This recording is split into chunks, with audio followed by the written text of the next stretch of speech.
إن الحمد لله نحمده ونستعينه ونستغفره ونعوذ بالله من شرور أنفسنا ومن سيئات أعمالنا من يهده الله فلا مضل له ومن يضلل فلا هادي له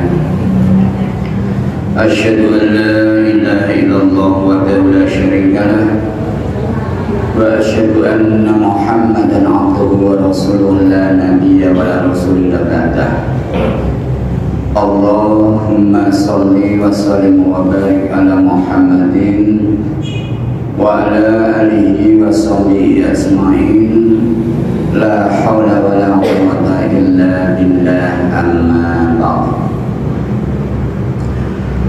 Ma'asyiral muslimin, jamaah kajian berbuka puasa Mushola Al-Ikhlas rahimahumullah. Pertama dan yang utama, marilah senantiasa kita selalu mengajarkan rasa puji syukur mengenai saudara Allah Zat yang Maha Agung, yang mana pada kesempatan sore hari ini masih mencurahkan kenikmatan-kenikmatan yang kita terima, baik nikmat dohir maupun nikmat batin, nikmat iman dan nikmat Islam, serta nikmat kesempatan, sehingga pada kesempatan petang kali ini kita bisa menghadiri kajian berbuka puasa sekaligus iktikaf sebentar. Mudah-mudahan amaliyah yang kita amalkan pada petang kali ini menambah amal kebaikan kita semua, terutama di dalam bulan Ramadan, dan tercatat dari amal soleh bekal kita untuk di yaumil hisab nanti. Amin Allahumma amin. Para ibu, para bapak rahimakumullah, Allah berfirman di dalam Al-Quran Karim surat Al-Baqarah, di mana Allah berfirman, a'udzu billahi minasyaitonir rajim, syahrul ramadan alladzi unzila fil Qur'an hudan linnasi wa bayyinatin minal huda wal furqan. Saya putus di situ. Di mana yang artinya bulan Ramadan itulah bulan diturunkannya kitab suci Al-Quran, yang mana hudan linnas, petunjuk buat manusia, wa bazinati minal huda wal furqan, dan juga penjelas dari petunjuk itu dan furqan, pembeda antara yang hak dan yang batil. Dari ayat tersebut Allah memberikan keterangan kepada umat Islam yang beriman bahwa kalam ilahi yang diturunkan di bulan Ramadan itu bukan hanya sekedar petunjuk, karena namun sekedar petunjuk menika bisa juga jadi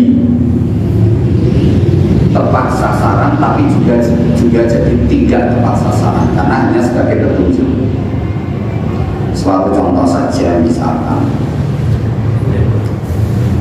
Mushola Al-Ikhlas menjadi pimpinan ranting Muhammadiyah Pasuruan 01 itu nek arah soko perapatan Bangju Margirahayu itu sebelah pundi ya, saran centak kata sama. Ini mungkin paling mulon Pak, nanti nonton perapatan, nanti terus jangan mualer, makin mulon sidik malih, kan belum tentu itu nyampe pada posisi Mushola Al-Ikhlas. Tapi kalau hudan wa bazinati minal huda, ada penjelas-penjelas dari petunjuk itu tadi, pasti tepatnya.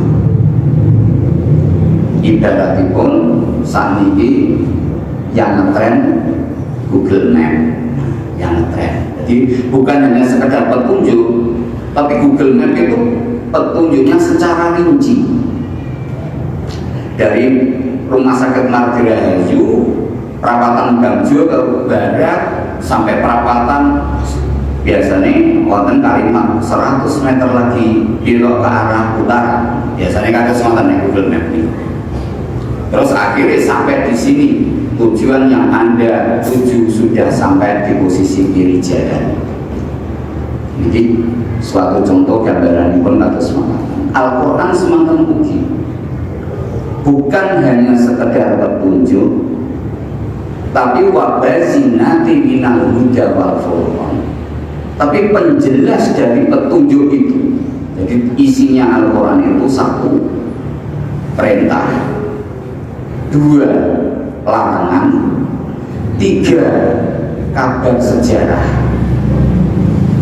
Tiga poin ini dijelaskan Allah secara rinci. Makanya tenggene ayat sanes anggenipun Allah dawuh tibyanan li kulli syai'in ma faradna fi kitabihi min syai'in. Tidak ada satu ayat pun yang tercecer di dalam kitab suci Al-Quran. Dan Al-Quran ini kok diturunkan oleh Allah SWT di dalam bulan Ramadan. Niki posanya pun dikanggo dinten 16 niki gini pun tempat gitu. Berarti 16 berarti nuzulul Quran mangke dalu gitu. Tanggal 17 Ramadan gitu. Ada beberapa riwayat dalam hadis itu diriwayatkan oleh Imam Ahmad. Niku posisi sukuf niku lembaran-lembaran ayat Allah yang diturunkan pada Nabi Ibrahim alaihissalam. Itu turunnya tanggal 3 Ramadan. Ini menurut hadis riwayat Imam Ahmad. Dan kitab Injil yang diturunkan kepada Nabi Isa alaihissalam itu turunnya wahyu pertama kali tanggal 6 Ramadan. Tapi untuk Al-Quranul Karim yang diturunkan kepada Nabi kita Muhammad Rasulullah SAW menikah, Imam Ahmad meriwayatkan tanggal 24 Ramadan. Tapi diriwayatkan oleh imam yang lain, Imam Bukhari meriwayatkan tanggal 17 Ramadan. Itu secara lembaran sukufnya. Adapun kesempurnaan Al-Quran turun itu di bulan Ramadan di sepertiga 10 hari terakhir di bulan Ramadan, di mana turunnya Lailatul Qadar. Ibu tengene tafsir Ibnu Katsir dipun terangkan kata semangat. Lah sakniki kangge kita itu tahu bahwa Al-Quran diturunkan oleh Allah SWT lewat perantara malaikat Jibril kepada Rasulullah SAW ketika beliau berkalwat di Gua Hira. Itu kan ayat yang pertama turun adalah surat Al-Alaq 1 sampai dengan 4. Iqra bismi rabbikal ladzi khalaq dan seterusnya. Dan itu di dalam bulan Ramadan yang penuh berkah, Allah menurunkan Al-Quran. Kesempurnaannya juga di bulan Ramadan, walaupun di hari-hari berikutnya, di tahun-tahun berikutnya. Dan kita selaku yang ingkang ngaku iman, ingkang muslim, ingkang ngaku iman, sikap kita bagaimana terhadap Al-Quran? Setidak-tidaknya ada 3 sikap yang harus kita laksanakan, yang harus kita komitmenkan terhadap Al-Quran. Apa sikap tersebut? Yang pertama, kita harus memberi keyakinan seyakin-yakinnya bahwa seluruh ayat yang terkandung di dalam Al-Quran adalah benar adanya. Ini perlu keyakinan ini. Tentu kita sudah memberikan kesaksian bahwa seluruh ayat yang ada di dalam Al-Quran ini kok benar adanya, tanpa keraguan-keraguan. Ampun ngantos kita niku ragu apa malah sampai satu ayat, satu kata pun di dalam Al-Quran kok kita niku ragu, nyun sewu, kita sudah termasuk orang yang kafir. Jadi sikap kita yang pertama harus memberi keyakinan bahwa Al-Quranul Karim yang jumlahnya 114 surat, yang di sana ada yang mengatakan 6.666 ayat, tapi juga ada yang mengatakan 6.236 ayat. Itu semuanya benar, tidak ada yang salah. Makanya menurut saya, kalau kita itu ingin menjadi orang yang beriman sungguhan, orang sing beriman-imanan, jadi kita jangan tebang pilih menyikapi isi Al-Quran. Itu yang pertama. Serahkan diuka-uka, kita kudune kalbu kita meyakini bahwa 30 juz yang ada di dalam Al-Quranul Karim itu isinya pasti benar. Tidak usah nganggu tawar-tawaran insya Allah benar, tidak usah itu, pasti benar, karena ini kalamilah. Itu yang pertama. Sikap kita yang kedua, supaya Al-Quran itu berfungsi sebagaimana mestinya. Fungsi Al-Quran kan hudan linnas wa bayyinatin minal huda wal furqan. Itu sesuai Al-Baqarah 185. Agar supaya Al-Quran itu berfungsi sebagaimana mestinya petunjuk bagi kita, itu kita harus, sikap kita yang kedua harus mau membaca isi Al-Quran. Tidak bisa ditawar lagi. Orang bakal iso tadi petunjuk yang manakala kita tidak membaca.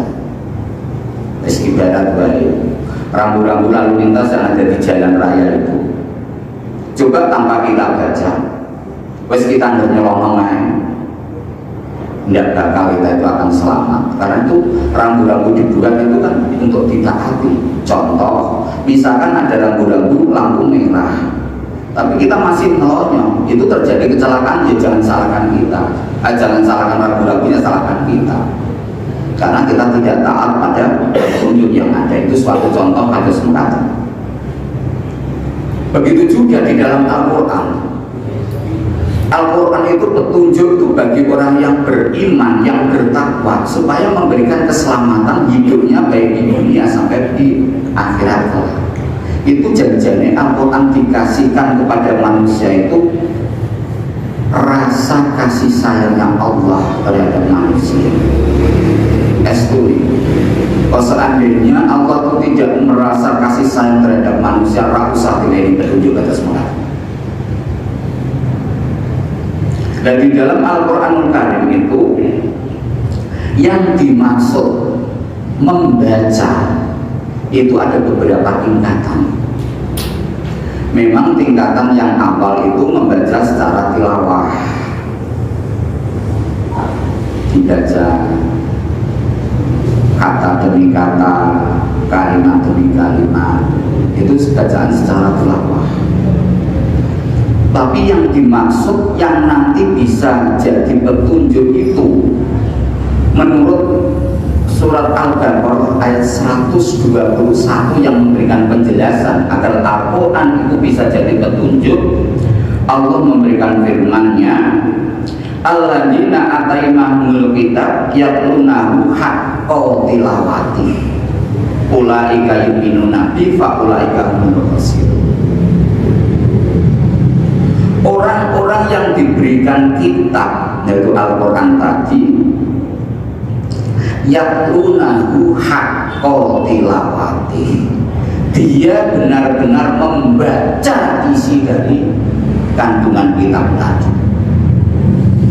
Di situ dalam tafsirnya diterangkan bahwa membaca itu bukan hanya sekadar membaca huruf, walaupun membaca huruf itu ada kebaikan yang luar biasa. Di sana disebutkan bahwa kebaikan yang kita baca di dalam Al-Quran itu luar biasa. Bukan dihitung dari katanya, tapi justru dihitung dari suku kata yang ada. Karena apa? Dalam disebutkan bahwa alif lam mim itu bukan satu kebaikan, tapi alif satu kebaikan, lam satu kebaikan, dan mim satu kebaikan. Betapa agungnya Allah memberikan kasih sayang kepada kita. Itu barusan bacaan menurut masyarakat awam, dalam arti hanya taraf belajar membaca Al-Quran. Tapi sing dikarepke nenggone surat Al-Baqarah 121 agar betul-betul menjadi petunjuk itu tilawatahu haqqo tilawati, membaca dengan sebenar-benarnya membaca. Maksudnya kados pundi kok membaca benar-benar membaca? Padahal kalau nak membaca kita tetap membaca Pak. Misalkan alif lam mim dzalikal kitabul la raiba fihi hudal lil muttaqin, dan itu belum baca Pak. Nggih, tapi sing dikarepke dari penjelas ayat niku mboten sekedar menggugurkan bacaan tilawahnya. Nanging sing diarani tilawatahu haqqo tilawati menika membaca dengan benar-benar membaca, artinya begitu membaca dia berpikir mempelajari artinya, berpikir lagi mempelajari tentang tafsirnya, dan berusaha untuk membuktikan dalam suatu amalan keseharian. Ini yang namanya tilawatahu haqqo tilawati. Kok berat Pak? Jangan orang istilah berat. Mau nih apa jenenge Allah menerangkan bahwa la yukallifullahu nafsan illa wus'aha. Allah itu tidak memberatkan hambanya sekedar kekuatannya. Dalam artian apa? Kok mampunya kita itu misalkan mungkin maca qul huwallahu, tapi jangan hanya kita sebatas membaca qul huwallahu. Tak kira nih generasi saat ini insya Allah berkembangnya sudah banyak sekali. Nek generasi sepuh yen memang kula niku pas nek kadang ngaji sharing teng Masjid Anur nggih kadang takoni nek kula niku saged niku hafalan niku kula namung juz amma ngoten mawon mboten hafal sedaya kok Pak. Tidak apa-apa. Baca silahkan, tapi jenengan yo iso ngerti artine. Kadang kalau maca piyambak ki rada susah, tapi kadang yen antakan maca ke putune kula monggo silahkan. Dan mungkin aja memang boten wonten sing ngertos ditangkepke kaliyan tiyang ingkang ngertos. Supados napa? Supados saged kita wujudkan dalam suatu amal perbuatan kita. Nika tujuanipun Al-Qur'an kados mekaten. Oleh Ibu Bapak jemaah pengajian rahimahumullah,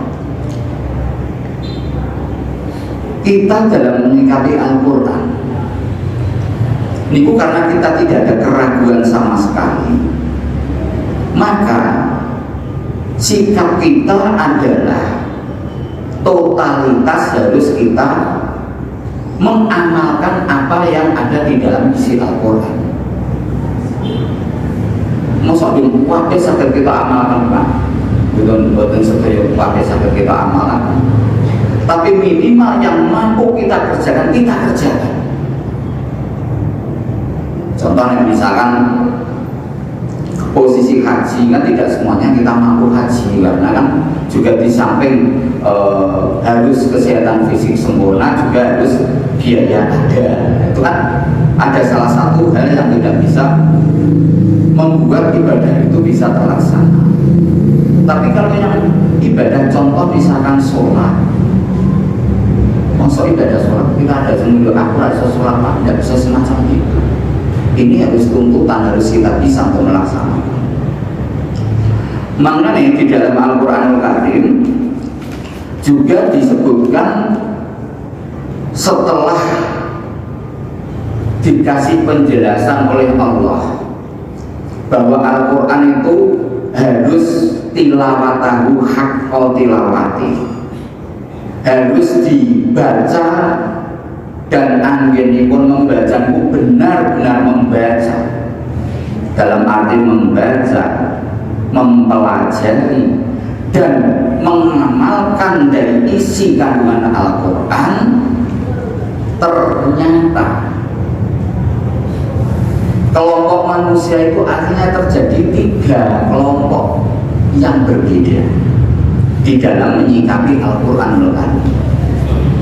Padahal yang iman harus tunduk taat patuh pada isi kandungan Al-Quran. Ini yang iman.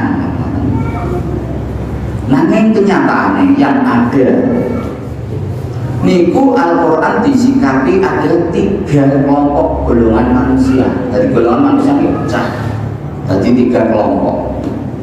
Tinggal niki mangke kita ora usah nunjuk orang lain, tapi kita tunjuk diri kita masing-masing. Aku ini masuk pada kelompok yang mana?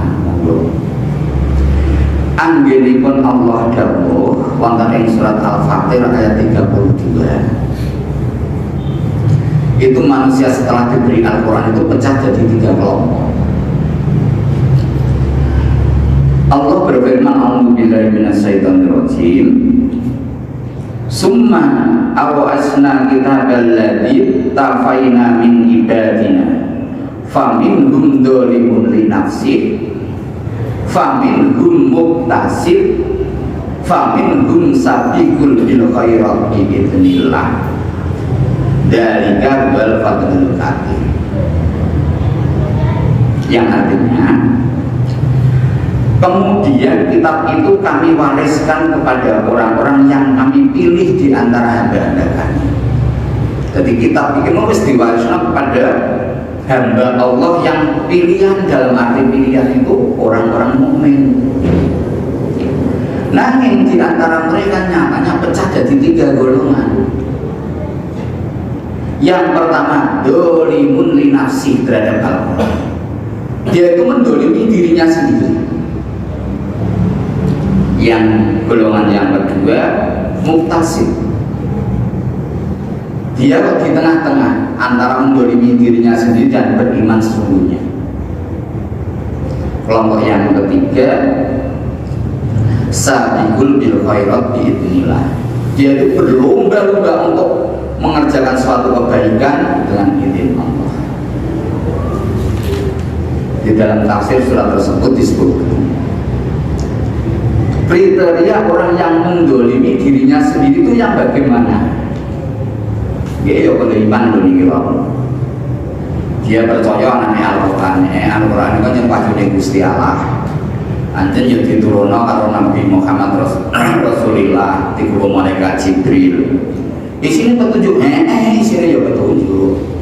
Yakin dia itu sebetulnya. Tapi dia mendolimi dirinya sendiri. Artinya apa? Mendolimi dirinya sendiri itu wis dikandakno ning nggone Al-Qur'an. Nek sing jenenge dikandani ya iki larangan, haram hukumnya. Contoh, wong iman dilarang itu bicara bohong, ini kan haram hukumnya. Haram perbuatan ini bukan haram makan, enggak, haram dalam perbuatan. Kalau kita melaksanakan berbohong, itu kan kita jatuh pada lembaga nistaan yang namanya haram perbuatan. Kau mau yo ngaku terhadap Al-Quran, yo percaya perjalanan mengalami lagi. Dan nyatanya dia masih berbuat bohong. Ini namanya yang mendolimi dirinya sendiri. Yang kedua misalnya istiqan dan yang kedua si jamaah lagi insya Allah boten. Contoh misalnya khamr itu haram. Ya, ini nyatanya yo ngomong seperti Al-Quran itu jawabnya Gusti Allah kok ini kenyataannya masih minum khamr. Ini ya haram hukumnya, haram dalam makan minuman. Wonten malih dikandani. Nek Gusti Allah iku ngalalno sing jenenge jual beli, ngaramno sing jenenge riba. Ya Islam wong iman. Bahkan malah ya nego ya wis ana sing haji barang. Ning kenyataannya masih dia melakukan aktivitas yang namanya riba. Ini bentuk-bentuk dari golongan manusia yang dzalimun li nafsi. Golongan manusia yang mendolimi dirinya sendiri, gak gelem manut karo tuntunan Gusti Allah. Padahal iki mung mesti kandhakno teko awal. Nek Al-Qur'an iki hudal linnas wa bayyinatin minal huda wal furqan. Yang kenyataannya dia masih memperturutkan hawa nafsunya, mendolimi dirinya sendiri. Ini contoh dari dolimun li nafsi. Yang kedua, muktasib. Golongan muktasib itu golongan orang yang juga beriman pada isi Al-Quran, dia juga melaksanakan isi Al-Quran, nanging sing dilakoni, sing dipilih dirasa enak no awake. Jadi nggih nglakoni tuntunan agama menika, nglakoni ayat-ayatipun Allah menika, manakala enak kanggone awake dilakoni, nek dumangsa ora enak kanggone awake ditinggal. Contoh Pak, contoh nih, jalan sekali mas. Misalkan hukum Paris. Hukum Paris ini kan pun diterangkan dalam Al-Quran. Nek bahwa nek wanita itu hanya satu bagian, nek laki-laki dua bagian. Lu ini yo, nek semua rasa seneng, yo ini ya mau aku. Milih hukum pemerintah lain. Ini yo apa nih kata semua. Terus yang kedua lagi misalnya, gak sholat yo rajin, poso rajin, sholat tinggi gitu. Tapi manakala diperintah untuk zakat terosok-osok, perintah untuk infak sedekah kok terosok-osok.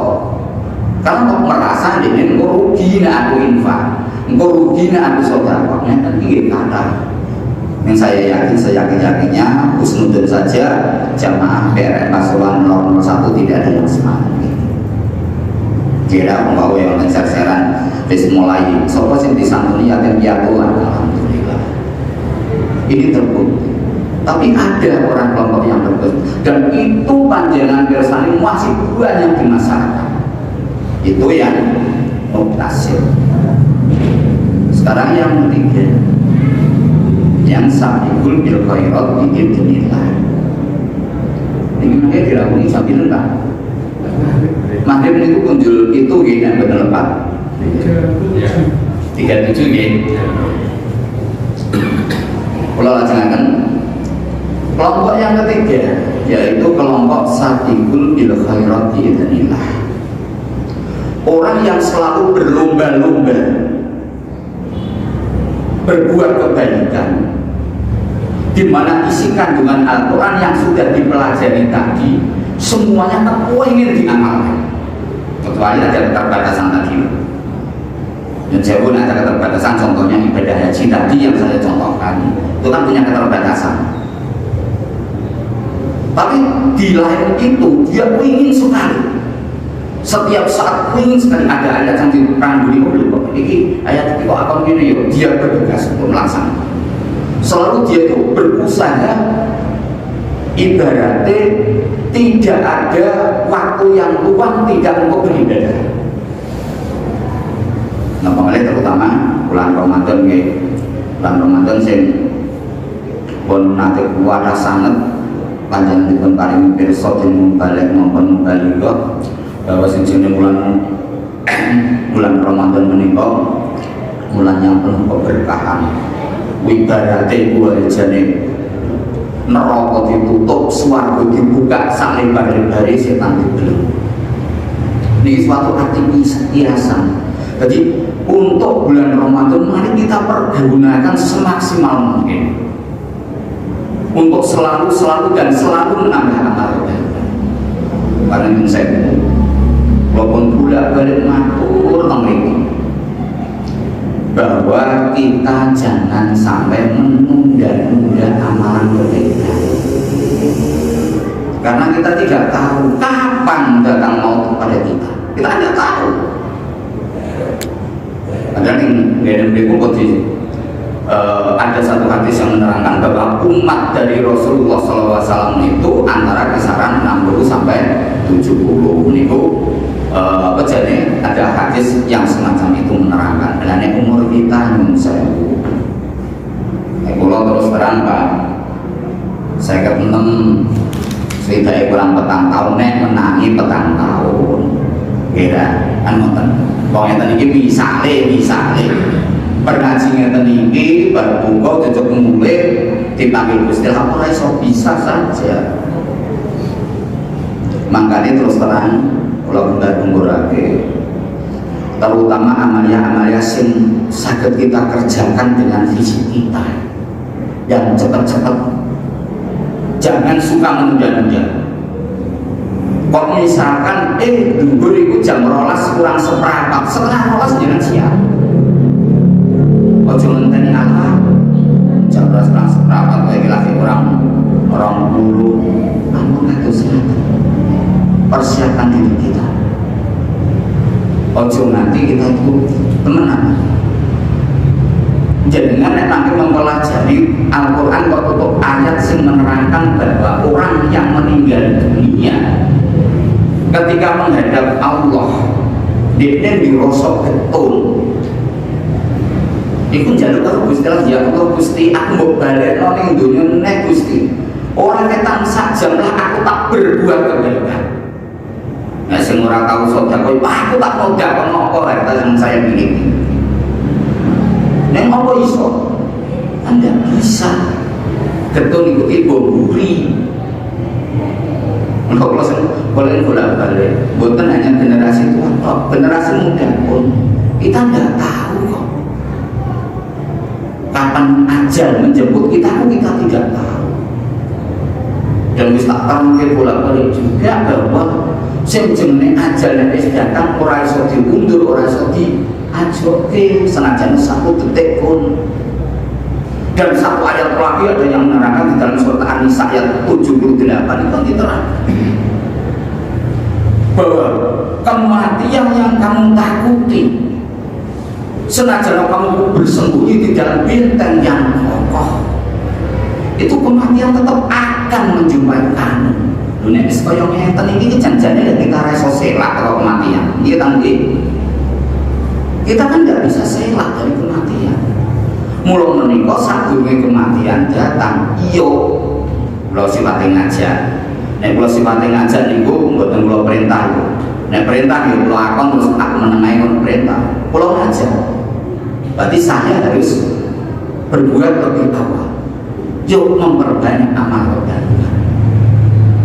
Terutama usahakan sholat maktubai panjenengan itu betul-betul tertib dan tepat waktu.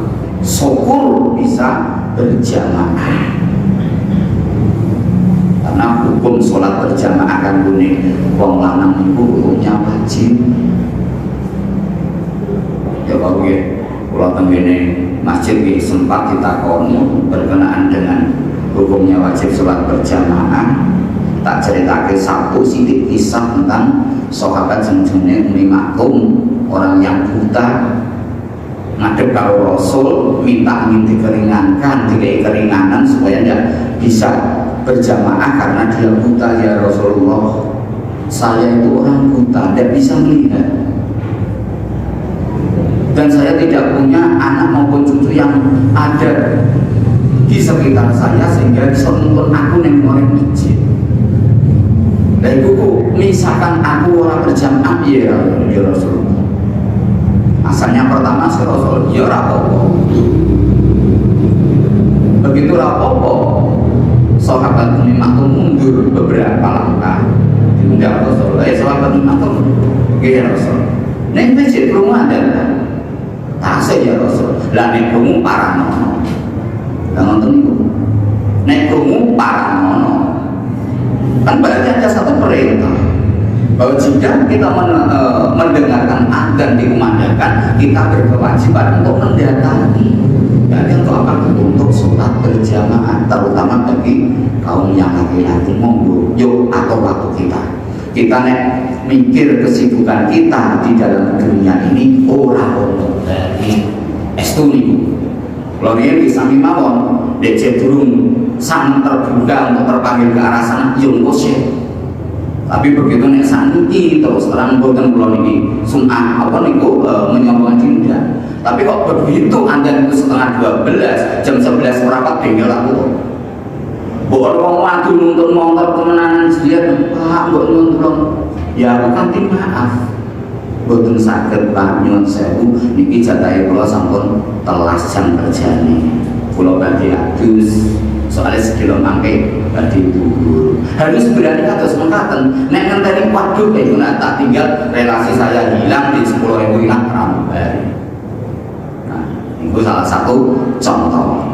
Monggo kajian yang singkat menika kita sikapi bersama bahwa Al-Qur'an yang diturunkan oleh Allah Subhanahu wa taala di dalam bulan Ramadan menika monggo kita telaten kita waos. Ampun ngantos hanya sekedar membaca, tapi mempelajari dan mengamalkan untuk kita amalkan dalam kehidupan sehari-hari kita. Makatan para bapak, para ibu, jamaah pengajian rahimakumullah ingkang saged kita sampaikan wabillahi wonten pinangampun punten akhirul kalam billahi taufiq wal hidayah. Assalamualaikum warahmatullahi wabarakatuh. Waalaikumsalam.